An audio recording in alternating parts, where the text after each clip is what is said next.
Bridge रो गुमर कथा सुनिले थरी उठिब छाती। बिना नट आ बिना पिलर रे केमिति तिष्टि रहिछि हावड़ा ब्रिज। हावड़ा ब्रिज को सुरक्षा देउछि केउ नारी आत्मार अदृश्य शक्ति। आज पर्यंत काहेकि होइनि उद्घाटन, 12टा बाजिले काहेकि होई जाय बंद। दर्शक बंधु, हावड़ा ब्रिज रो गुमर कथा सुनिले थरी उठिब छाती।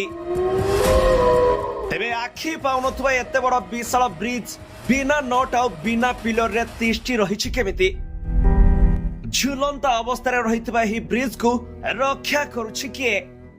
एहा पछरे रहिछि केउ अदृश्य शक्तिर हाथ आ कोन रहिछि रहस्य? दर्शक बंधु, आमे कहूछु हावड़ा ब्रिज रो कथा, जो हावड़ा ब्रिज रो कोण अनुकोण रे लुचि लुचि रहिछि अनेक रहस्य। एही ब्रिज को राति 12टा बाजिबा मात्रे बंद कर दिया जाए, काहेकि ना राति हेले ब्रिज रु भासी आसे केउ अशरीरी नारी रो विकल चित्कार। किंतु से नारी किए आउ कोन पई एमिति चित्कार करूछि से कथा केही भी जानि नहंती। एठाकर लोक कथा अनुसार एही ब्रिज निर्माण समय रे हजार हजार नर बलि दिया जाइछि। हजार हजार निरीह लोकन को जीवंत एठारे समाधि दिया जाइछि। आउ सेही लोक माने बिना कारण रे मरिथिबारु एबे भी समानक अतृप्त आत्मा ब्रिज चारि पाखरे घुरी बुलुछि। आउ राति हेबा मात्र के शुभुछि समानक बिकटा रडी। तेबे कथा केते सत आउ केते मिछ चालंतु जानिबा।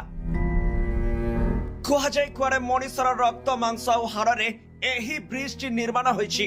नर बलि दिया जाई एहा तयारी करा जाइछि।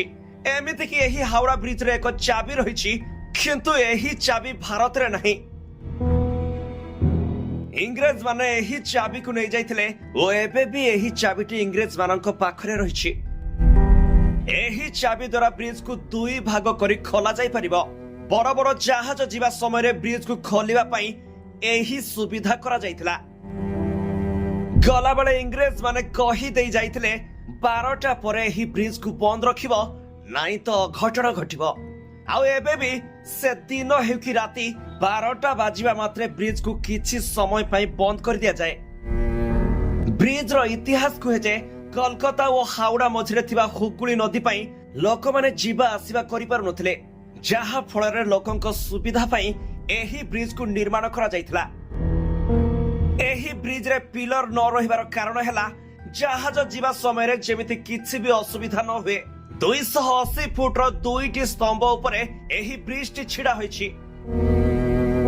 एहा उद्घाटन करा न जीवा पछर कारण हैला सेते बेले द्वितीय विश्व युद्ध चलिथिबारु बिना उद्घाटन रे एहा को खोली दिया जाइथिला।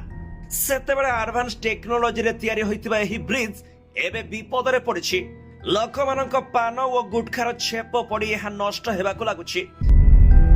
आरंभरु रविंद्र सेतु नाम थिबा एही ब्रिज एबे भी गर्वरे दंडायमान होई रहिछि। आउ हावड़ा ब्रिज नाम रे एबे भी विश्व रे एहार ना रहिछि। तेरे दर्शक बंधु, एहा थिला हावड़ा ब्रिज रो इतिहास और रहस्य। आशा करूछु आपण सब प्रश्नर उत्तर पाई जाइथिबे। Bureau report G7 Odia.